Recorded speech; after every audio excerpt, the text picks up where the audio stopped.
Jennifer shared her work with me and said, something's wrong with this and I don't know what, please help. So when I look at this, there's different ideas that I have kind of going through my mind. One is composition, like I talked about with thumbnails. You know, how are we filling up the whole space? I think it's just as important to look at our negative space as our positive. So our negative space helps us see composition and helps us know kind of, do we have a strong composition? So understanding, do we think the shapes around the object we're drawing are as interesting as the object itself? That can help us decide if we think we have a strong composition. Anne says that she likes the intensity of the piece. Yeah, I like how fierce it is. There is a clear fierceness. That's quite nice.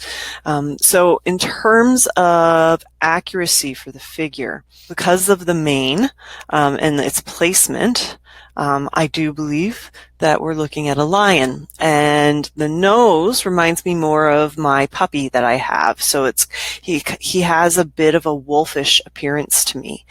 So I would look at some image references, and that's what we are going to look at right now. So when we look at the noses of these lions from side angles here, their nose is a lot shorter than the nose that we see in Jennifer's drawing. So I would want to, if I'm really trying to emphasize its lion quality and I really want it to be very clearly a lion, I would shorten my nose a bit and look at some side angles of these to see how straight the nose is. And it kind of comes straight out from the eye, and it's kind of square, right? It doesn't narrow the same way that a snarling wolf does. So if we look quickly at a snarling wolf, you can see the nose really kind of elongates and comes out. And so if she really wants to emphasize the wolfish quality in this drawing, then she'd keep that and then look to see how her eyes, the eyes of the animal, place in relation to the nose and ears. So that will be very helpful.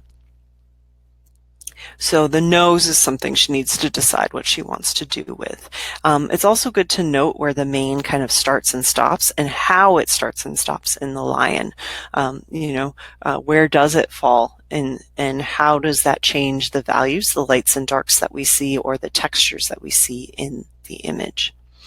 So I definitely encourage her to look at image references to help her see. Another thing I'd have Jennifer look at is when we do a drawing, whoa, wrong button.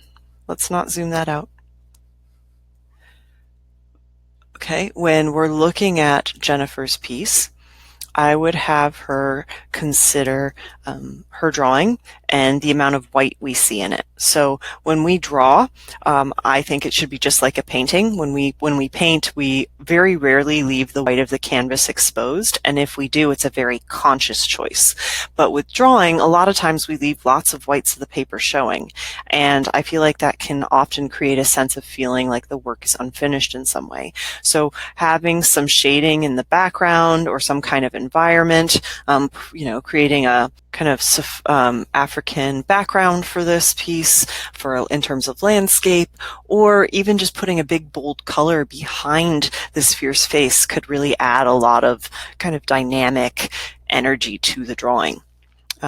If we look too, this is actually in black and white already because it's a black and white drawing, but sometimes I like to switch it to black and white to help people see it in a new light. So we've got some areas that are a darker gray, and they're very clearly outlined here. And I encourage you all to think about outlining versus shading. A lot of times when we see edges of something in an image reference, it's not because there's actually a line there. See, like the tongue is outlined as well. It's because there's lights and darks that are different. So look, if she shades right up to that edge of the tongue and fills in the whole mouth area, that tongue will very clearly have a distinctive shape, and we'll know exactly where it is without having any kind of outline to it because of the other values that surround it. The shading helps tell us that it's there. So I'd have her look at her values, think about her nose and kind of what quality she wants in this piece. If she wants it to feel more wolfish or lionish, those are technical terms, I think that can be really helpful. So thank you, Jennifer, for sharing your work.